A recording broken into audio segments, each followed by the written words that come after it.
कदाचन मा कर्म फल हेतुर्भो मा ते संगोऽस्त्वविकर्मणि।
महाभारत कथा,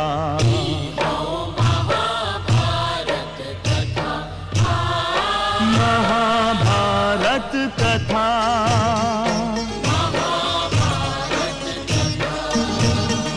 कथा हो पुरुषार्थ के, स्वार्थ के, परमार्थ के, सारथी बन ले जहां सिर किसन भारत पार्थ के। हर दिशा में शब्द गूंजन साच सार्थक सर्वथा, हर दिशा में शब्द गूंजन।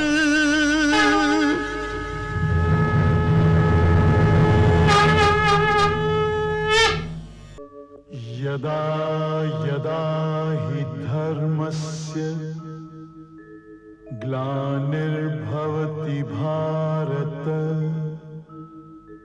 अभ्युत्थानम् अधर्मस्य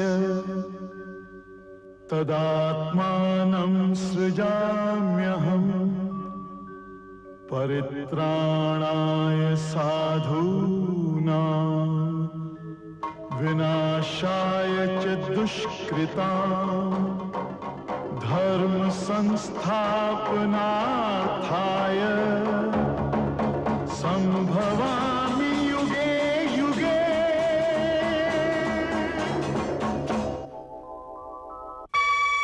हम समय हैं। अर्जुन के भाग्य चक्र बड़ा ही तीव्र गति से चलत रहे। चित्रांगदा से उनकर विवाह हो गई, बल्कि यदि ई कहल जाए तो अधिक उचित होगी कि परिस्थिति उनका के चित्रांगदा से विवाह करे पे विवश कर देलस। उलूपी ओकर सूचना पाके घायल नागिन के भांति तड़प उठली। चांडक के हाथ में अर्जुन से प्रतिशोध के एगो नया हथियार आ गई। अर्जुन घटना के जौन चक्रव्यूह में फंसत जात रहन, का उनके एकरा से बाहर निकले के मार्ग मिले। हम जाना तानी कि छोट छोट घटना के ई लहर अर्जुन के अपना साथे बहा ले जाई।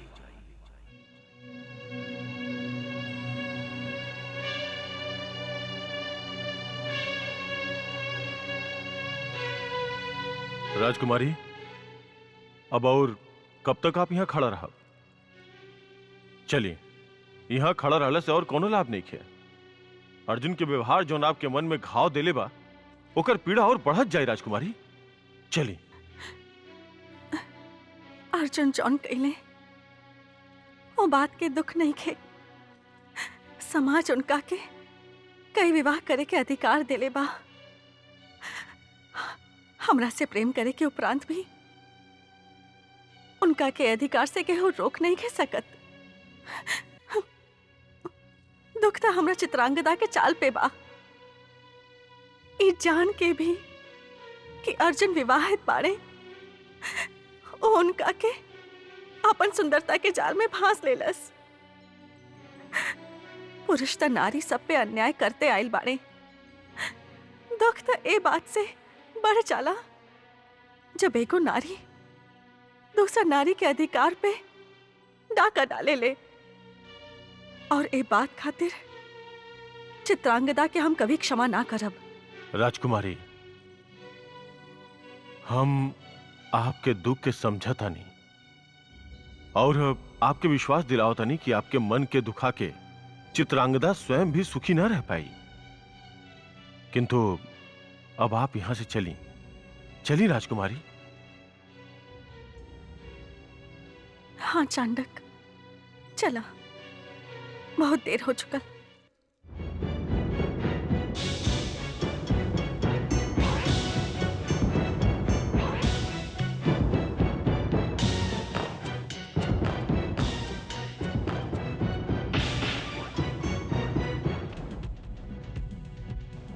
ये राजकुमारी कहाँ जा रहल बड़ी? तो यहीं रुका चांडक।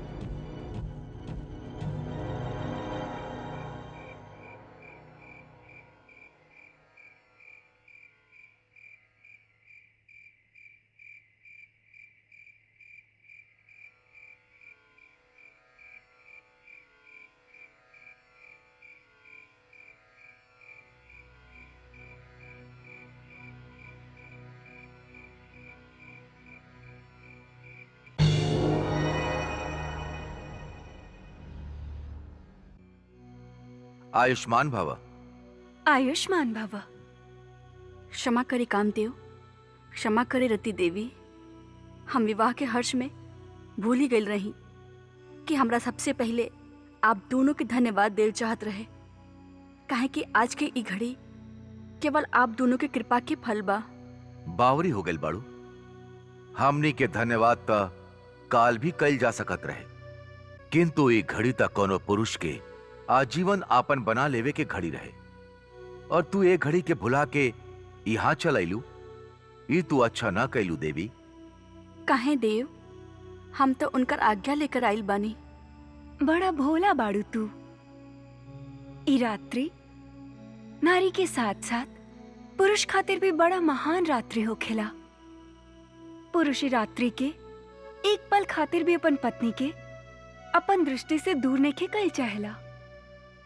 ओ ई रात्रि के एक एक पल के रस के अपन जीवन की सुहानी स्मृति बनावल चाहेला।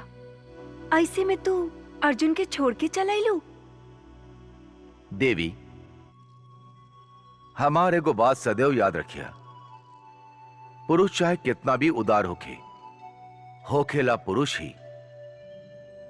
ईर्ष्या, आशंका, संदेह ओकर प्रकृति के अंश है। ओकरा के जितना शीघ्र केहू से प्रेम होखेला, उतने शीघ्र वो प्रेम पे संदेह भी होखेला। तू तुरंत लौट के जा। शिव ना करे अर्जुन के कहीं आशंका भइल तो तहार सब परिश्रम व्यर्थ चल जाई। तू यहां आके बहुत बड़ भूल कले बाड़ू देवी। अब तुरंत जा, विलंब मत करा। चौनक्या। आयुष्मान भव। आयुष्मान भव।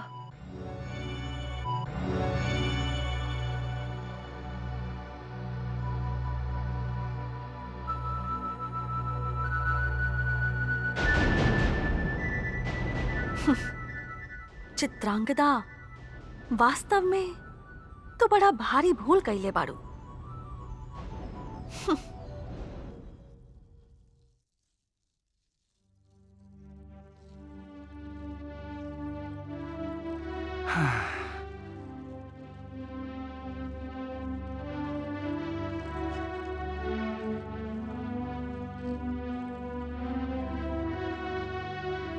चित्रा। जी स्वामी।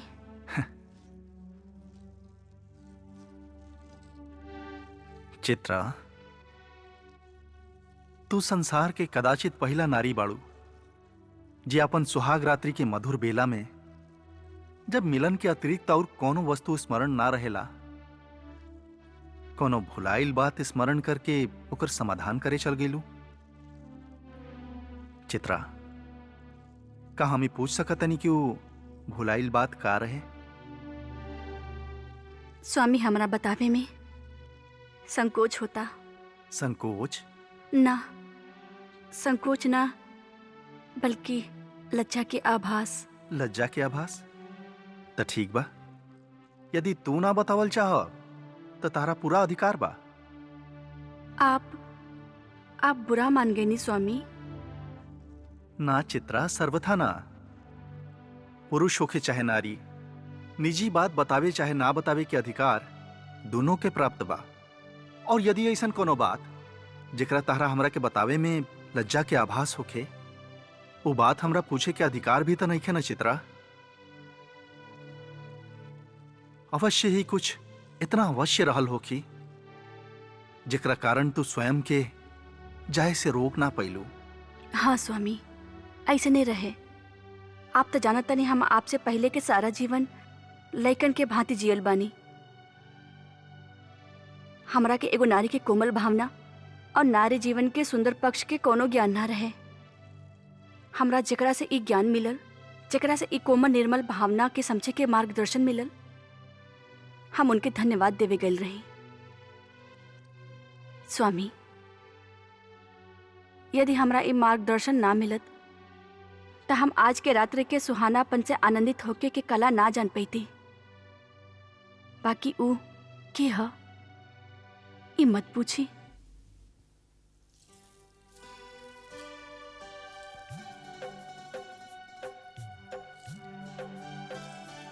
काहे चित्रे?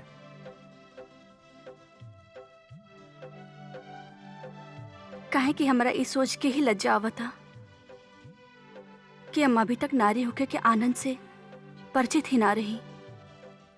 ये विचार आवते हमरा लागता कि हमार अब तक के जीवन व्यर्थ गई।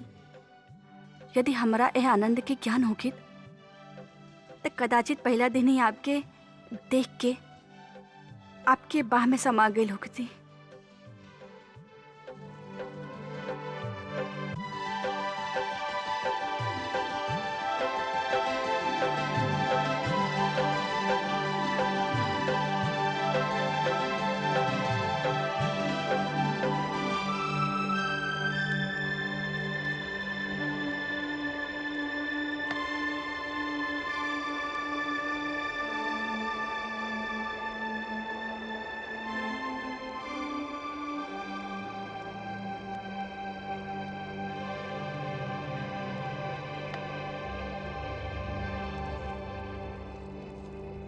एकरा छल के अतिरिक्त और कुछ भी नहीं के कहल जा सकत। चित्रांगदा अर्जुन के साथे छल कैले बिया और अर्जुन आपके साथे। जब तक हम पांडुपुत्र से मिल नहीं खिलेत, इस संबंध के बारे में कुछ बोल नहीं खी सकत। हमार मन कहा था एमे अर्जुन के कोनो दोष नहीं खे। हमरा विश्वास बा कि सारा जाल चित्रांगदा के बिछावल बा। अर्जुन में फंस अवश्य गइल बाड़े। राजकुमारी, आपके मन ऐसा ऐसे कह रहल बा काहे कि आपके मन में अर्जुन खातिर प्रेम बा।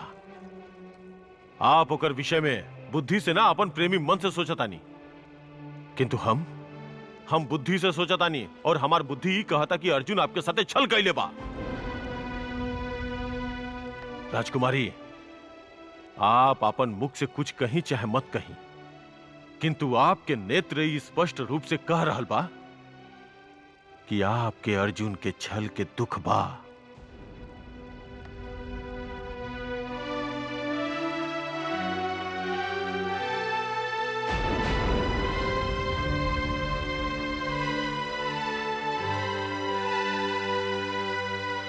हम आपके दुख के समझतानी राजकुमारी, किंतु ये दुख केवल आप तक सीमित नहीं है।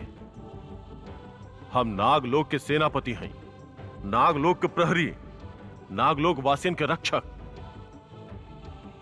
यदि नागलोक के कोनो भी प्राणी के मन के चोट पहुंचे तो ओकर धमक सीधे हमार मन तक पहुंची, तो हम ही कैसे सहन कर सकतानी कि चित्रांगदा अर्जुन के साथ फूलन के सेज पे सुहाग रात के आनंद ले रहल होगी और हमार राजकुमारी वियोग में अंगारा के शैया पे लेट रहल होगा। बस कर चांडक, बस कर। हम और सहन नहीं कर सकत। कैसे सहन होगी? जे अर्जुन के इतना टूट के, इतना डूब के प्रेम कैले होखे, ओकरा अपन प्रेम के तिरस्कार कैसे सहन हो सकेला? और सहन होके के भी ना चाहिए। बाकी हम करें भी का? आप कुछ मत करिए, और सत्य तय बा कि आप ऐसे अधिक कुछ कर भी नहीं सकत। बाकी हम बहुत कुछ कर सकीले।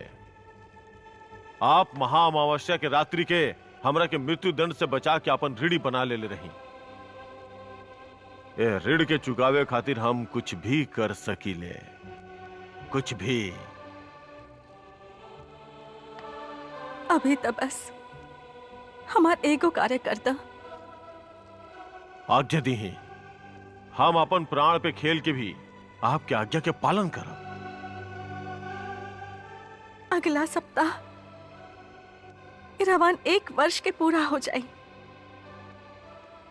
यदि कुंती नंदन ओकर वर्षगांठ पे ना आइले तो हमरा माताश्री और पिताश्री के सामना करे में न चाही। कोनो प्रकार उनका के संदेश दे दिया कि वो अवसर पे अवश्य आवस। थोड़ी देर खातिर सही उनका से कहिया कि हमार सम्मान के प्रश्न बा। अर्जुन के चित्रांगदा के रूप चाल से निकालल बहुत कठिन होखे, किंतु आप चिंता मत करें, परिणाम भले ही कुछ भी होखे, हम आपके संदेश अर्जुन तक अवश्य पहुंचा के रहब।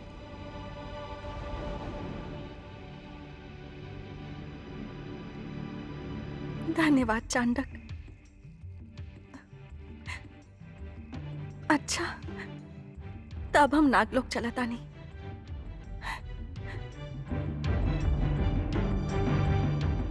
हम अधिक समय तक इरावान से दूर नहीं रह सकत।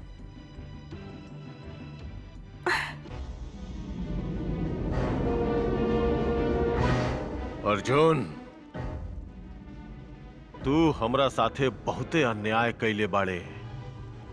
राजकुमारी उलूपी के हमरा से छीन ले गईले और नागलोक में सबके आंख के सामने हमरा के तुच्छ ठहरा गईले। अब हमार बारी बा। तोरा के गिन गिन के प्रतिशोध ले, सबके आपस में भिड़ा के उनकर संबंध के धज्जी उड़ा दे। चित्रांगदा, तोहार तो हम आभारी बानी। यदि घटना स्थल पे तू ना आई तो हमरा इस सुनहरा अवसर कैसे मिला?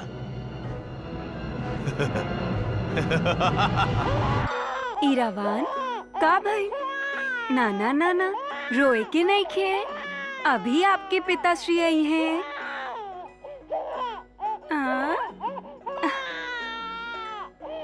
का भाई?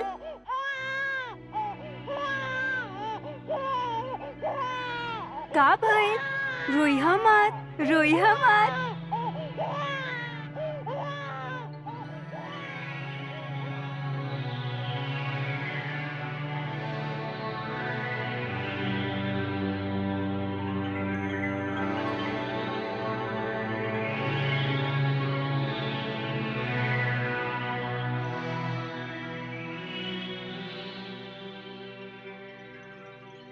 तार आंख कह रहल बा, कदाचित उहे भइल जेकरा हमरा भय रहे।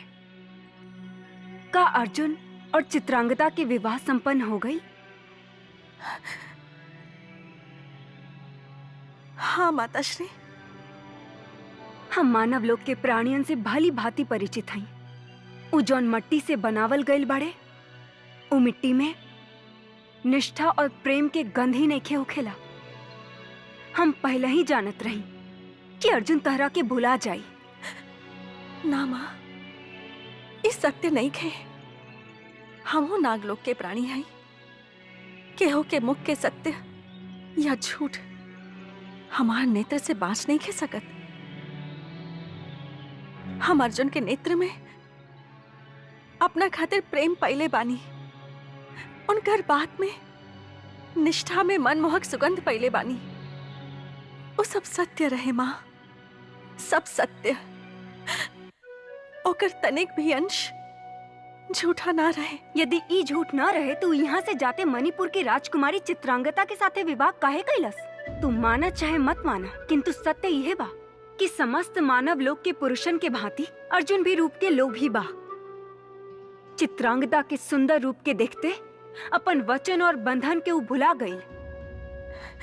हमें नहीं की मानत माते। आप ये मत भुलाई कि अर्जुन एगो राजघराना के व्यक्ति हमें, उनका कई को विवाह करे के अधिकार बा। बाकी हम इहो नहीं की मानत कि वो अधिकार के उपयोग केवल चित्रांगदा के रूप देख के कैले बाड़े। एकरा पीछे अवश्य ही कोनो कहानी छुपल बा। तू बहुत भोली बाड़ू पुत्री। सामने जौन सत्य बा ओकरा नइखू देखत और पीछे छिपल कहानी देखत आड़ू। एकरा अतिरिक्त और का कहानी हो सकेला कि अर्जुन चित्रांगदा के देखलस और ओकर रूप पर मोहित हो गई और ओकरा सामने विवाह के प्रस्ताव रख देलस? ना माते,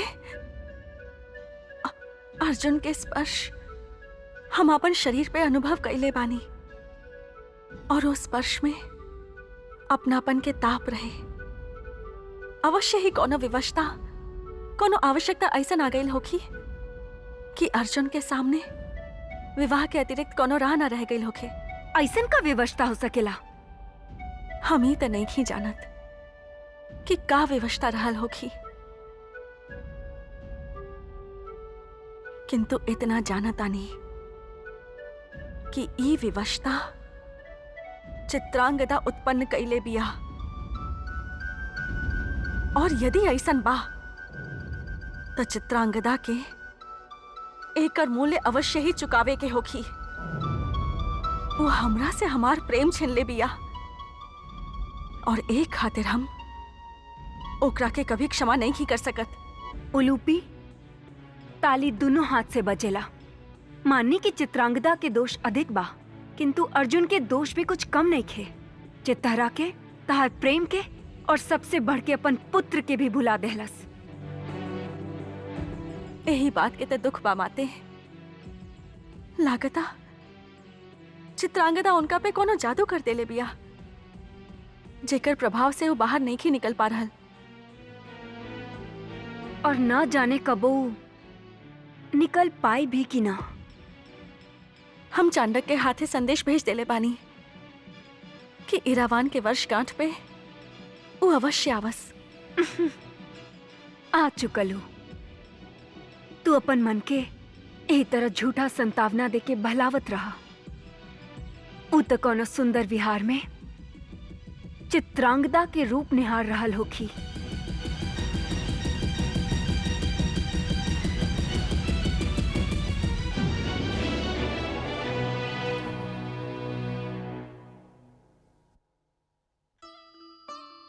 प्रणाम।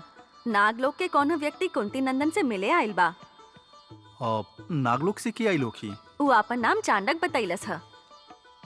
चांडक वो नागलोक के सेनापति हा। दासी, तू उनका के हमनी के अतिथिशाला में ले जा और कहा कि हमार प्रतीक्षा करस। चित्रा, हम ओकरा से अभी मिल के आ रहल बानी। जी।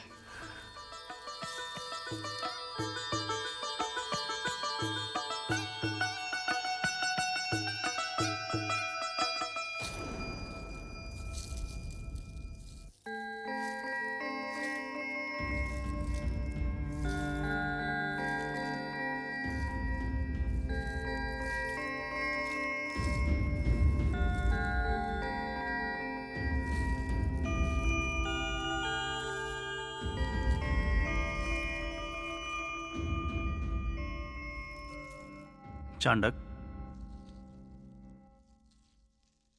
प्रणाम पांडुपुत्र।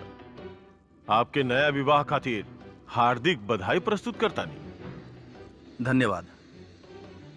किंतु तू जब यहाँ आईला तो तू दासी के ही काहे ना बतैला कि तू नागलोक के सेनापति हवा?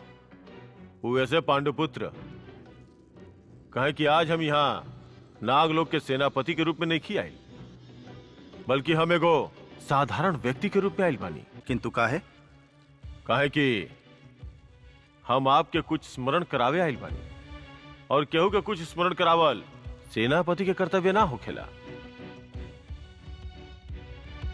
हम कुछ समझनी ना चांडक। तू कहल का चाहताड़ा? पांडुपुत्र, हम आपके नागलोक के स्मरण करावे आइल बनी और ये बतावे आइल बनी कि आप एगो बहुत सुंदर राजकुमार के पिताश्री बन गइल बानी। कहा? हाँ, राजकुमारी उलूपी राजकुमार के नाम इरावान रख ले बानी। इरावान, कितना सुंदर नाम बा। हाँ पांडुपुत्र, इरावान अगले सप्ताह 1 वर्ष के हो जाई। नागलोक में ओकर वर्षगांठ के उत्सव मनावल जाई। यही उत्सव खातिर हम आपके आमंत्रित करे आयल रहे। बस यह कहे के रहे हमरा। अब आज्ञा दी पांडुपुत्र।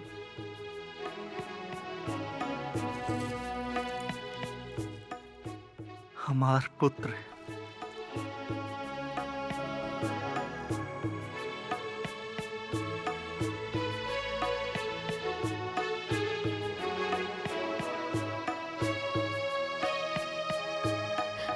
चांडक, नागलोक के राजकुमारी के जय होखे। का भइल? कुंती नंदन से भेंट भइल? उनका के हमार संदेश देला? हाँ, उनका से भेंट भी हो गई और आपके संदेश भी दे देनी। किंतु किंतु किंतु का? राजकुमारी, एक तो बड़ा कठिनाई से उनकर पता चला, काहे कि मणिपुर के राज रक्षक केहू के उनके पास पहुंचा ही नहीं खंदेत।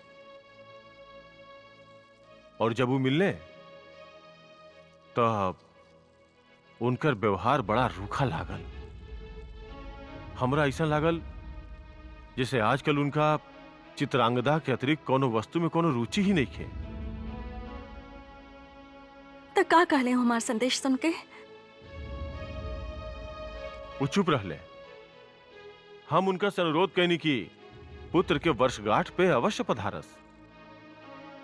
राजकुमारी से ना सही, कम से कम अपन पुत्र से तो मिल लेस। तो फिर वो का कहले? पुत्र के नाम सुन के उनका पे थोड़ा प्रभाव अवश्य भय। ऐसे ही संभव बा कि वो पुत्र से मिले आ जास।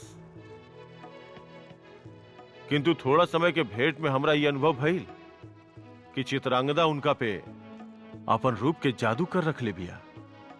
यही से अर्जुन खातिर चित्रांगदा के छोड़ के वापस आवल बहुत कठिन होगी। किंतु हमार मन कहता ओ इरावान के देखे अवश्य ही है। ईश्वर करे ऐसने होखे।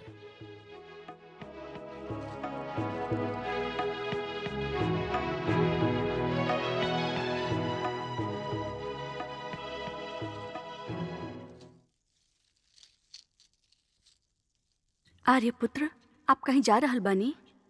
हाँ चित्रा, हम नागलोक जा रहल बानी। काहे आर्यपुत्र, इतना शीघ्र काहे जा रहल बानी? कुछ दिन और रुक जाए, फिर चल जाए।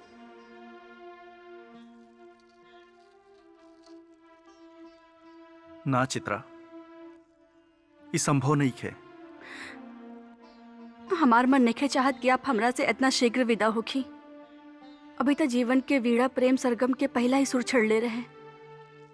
अभी तक यवन के बसंत मिलन के कुछ ही कली खिलेले रहे।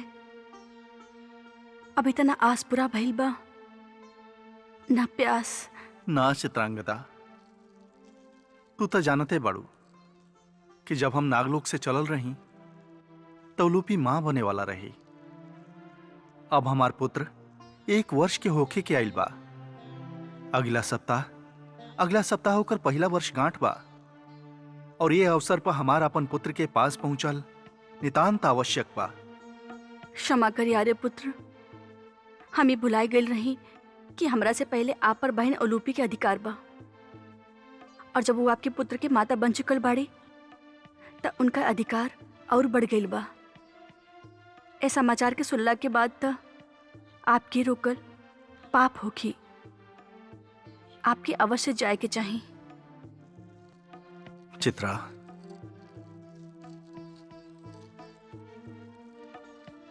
हम शीघ्र ही लौट के आइब।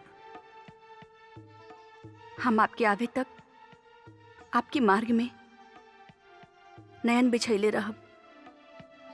नागलोक में त उत्सव के वातावरण होखी। बहन उलूपी के हमरा ओर से पुत्र के पहला वर्षगांठ के बधाई अवश्य दे देव।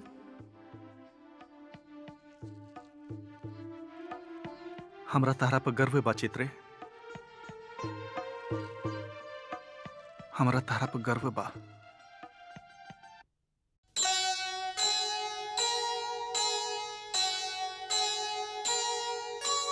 भोली है चित्रांगदा, कर न सकी अनुमान, भाग्य खेलने जा रहा, कौन खेल अनजान, कौन खेल अनजान। अले ले ले ले अले बाबा बहुत प्याला प्याला बा। हाँ बहुत देखा? प्याला प्याला। तू दुलारा बाड़े, नाना जी के नानी जी के दुलारा बाड़े।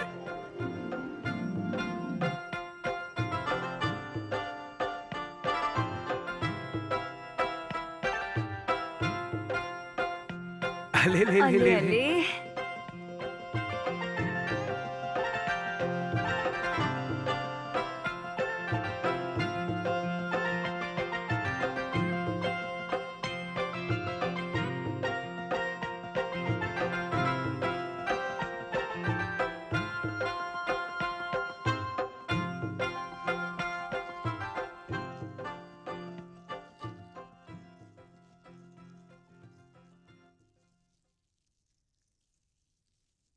उलूपी, ई तरह द्वार पर कब तक खड़ा रहबू? वो अभी तक अइले ना। वो अइबो न करी। ना माते, वो चांडक के वचन दिले बाड़े, वो अवश्य आई हैं। वचन तो अवश्य। तारा के भी बहुत सारा देले बा, किंतु वचन देल सरल हा, वचन निभावल बहुत कठिन। चलो पुत्री, कौनो बात ना। ई रावण के जन्मदिन हमनी बड़ी धूमधाम से मनाई, चाहे केहू आए या ना आए। प्रणाम महाराज।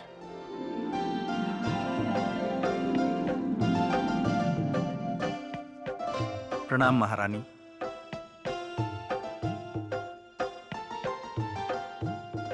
लागता कि हम उचित समय पर उपस्थित भइल बानी।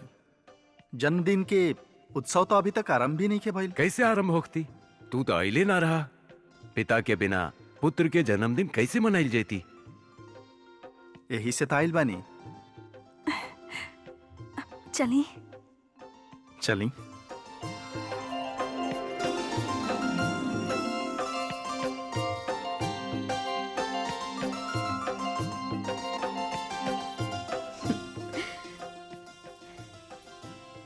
ली कुंती नंदन, हम आपके वचन देले रही कि हम अपनो देखभाल करब और आपके पुत्र के भी। हम दोनों कार्य कर दिखाइले बानी। ली, संभाली अपन पुत्र के।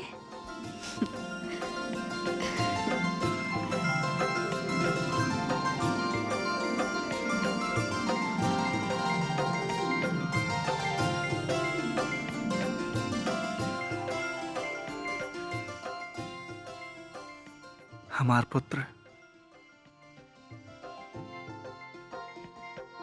इरावान।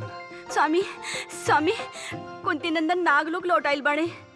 तो हम का करी? अरे तोहरा उनका लौटल पे कोनो प्रसन्नता ना भइल? सारा नागलोक उनका आइला पर प्रसन्न बा, और तू कहतड़ा हम का करी? नागलोकवासी अर्जुन से ऐसे प्रसन्न बाड़े काहे कि वो अज्ञानी बाड़े। वो अर्जुन से भली भांति परिचित नहीं खान, और हम अर्जुन से ऐसे प्रसन्न नहीं खी काहे कि हम ओकरा भली भांति जानी ले। ओकर नाम मतलब हमरा सामने। किंतु पांडु पुत्र अर्जुन ऐसन का कहले जे आपके अतना क्रोध बा उनका पे? ऐसन का कहले बा? वो जे उदारता और सज्जनता के मुखौटा लगा के रख ले बा, ए मुखौटा के पीछे वासना और काम लोभी के भयानक मुख बा। ये आप का कह रहल बानी स्वामी? हम ठीक कह रहल बानी। वो मैत्री अभियान के नाटक रचा रखले बा। सत्य तो ई बा कि वो मैत्री अभियान पे ना, विवाह अभियान पे निकलल बा। वो जौन अग्नि के चारों ओर राजकुमारी उलूपी के साथे विवाह के फेरा ले रहे, ओकर ताप भी ठंडा ना भइल कि मणिपुर के राजकुमारी चित्रांगदा के साथे वो विवाह रचा लेलस। त का भइल? त का भइल? यदि हम तोहरा होकते केहू और से विवाह रचा ली तब का होखी? कुछ ना होखी। विवाह तो मात्र औपचारिकता है। जीवन के सबसे महान सत्य तो प्रेम है। यदि हमरा तोहार प्रेम मिलत रहे जेकरा पर हमारा अधिकार बा, तब फिर तो कुछ करा, हमरा का चिंता हो सकेला। पांडुपुत्र अर्जुन चित्रांगदा से विवाह तक कर ले, किंतु काहे कैले, कौन परिस्थिति में कैले, ये तो उहे जाने। हम तो बस इतना जानता नहीं कि आज भी ऊ हमने के राजकुमारी से उतना ही प्रेम करेले। प्रेम के प्रदर्शन छल के अतिरिक्त और कुछ भी नहीं है। ना स्वामी, नारी नेत्र में छिपल प्रेम के मौन बोली बड़ा सरलता से सुन लेवेली। पांडुपुत्र अर्जुन जौन अनुराग से राजकुमारी उलूपी के देखले, ओकर सत्य कौनो नारी से छिपल नहीं रह सकत। ना स्वामी, वो दोनों एक दूसरा से अथाह प्रेम करेले। ईश्वर करस उनकर एह प्रेम में कोनो कमी ना आवे।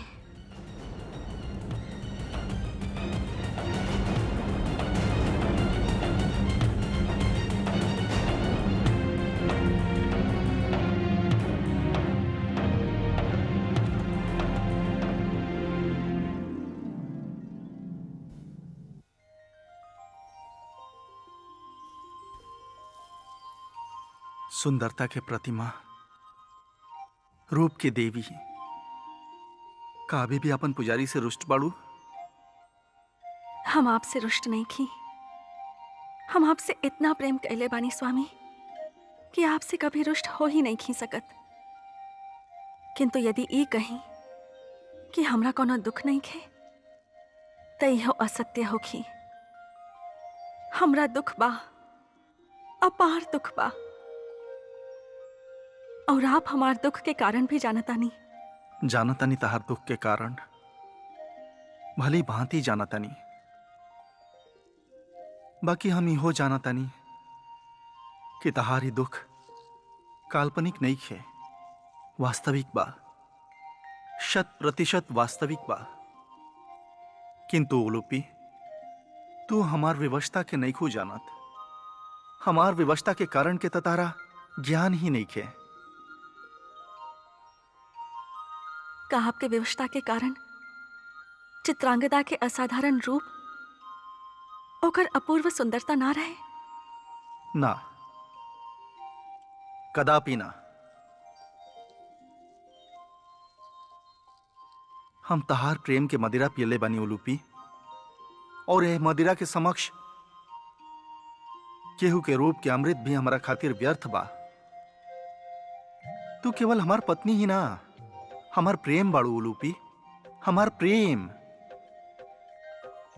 और चित्रांगदा?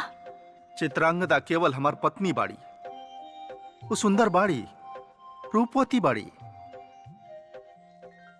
किंतु हम तहार प्रेम में इतना डूबल बानी कि केहू के रूप और यौवन हमरा के प्रभावित नहीं कर सकत।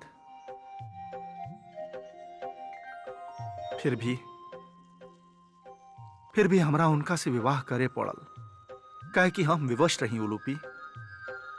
ऐसन कौन विवशता रहे जौन आपके मन से हमार ध्यान ही भुला दिलस? हम तारा के नहीं की भुलाइल उलूपी, एक पल खातिर भी नहीं की भुलाइल। हमार विश्वास करा, चित्रांगदा से हमार भेंट अचानक भइल रहे। वो हमरा पर मोहित भइल रही। हम उनका के लाख रोके के प्रयत्न कैनी, उनका के समझाई नहीं कि हम तो केवल उलूपी से प्रेम करीला, केवल तारा से। हम विवाहित बानी, किंतु हमारे एक ना मन ली। और एगो ऐसा कठिन क्षण आयल कि उनकर पिता इंद्रप्रस्थ के मित्रता खातिर हमरा से चित्रांगदा से विवाह करे के प्रस्ताव रख लें, और दूसर ओर चित्रांगदा आत्महत्या करे के निर्णय ले ली। हम फिर भी ना तैयार भईनी, किंतु ठीक वही समय केशव वहां चल अइले और वो हमरा के राजनीति और राजधर्म निभावे के आदेश देले। वो हमरा के राष्ट्रहित खातिर चित्रांगदा से विवाह करे के परामर्श दे देले। तू तो जानते बाड़ू कि वो हमरा खातिर बहुत आदरणीय हमें, और उनकर परामर्श हमरा खातिर आज्ञा से कम ना हो। हम विवश हो गई नी उलूपी, विवश हो गई नी।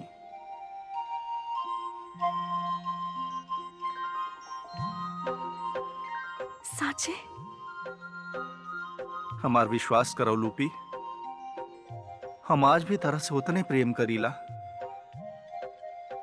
जितना तारा से पहला बार देखला के पश्चात कैले रही। हमरा विश्वास बा स्वामी, हमरा हमार प्रेम मिल गई, हमरा और कुछ ना चाहिए। उलूपी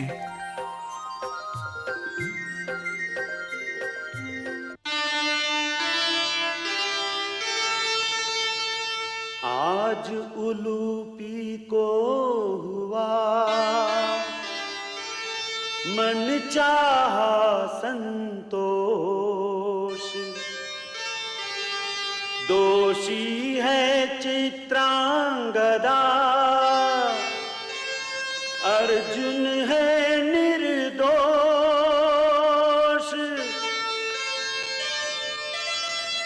पति पत्नी के बीच है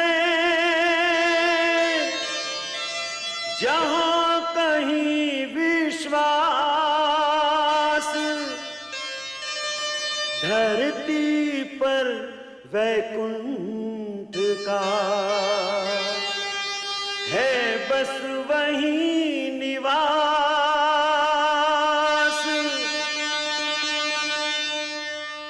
सीख हम बीते युगों से नए युग का करें स्वागत, करें स्वागत, करें स्वागत, करें स्वागत।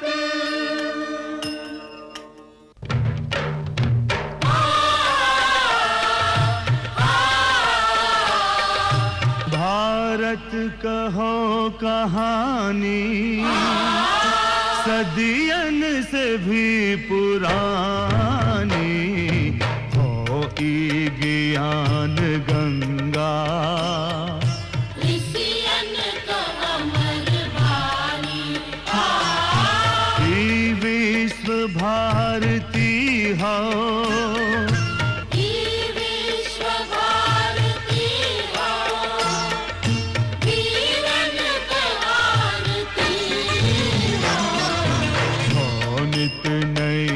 पुरानी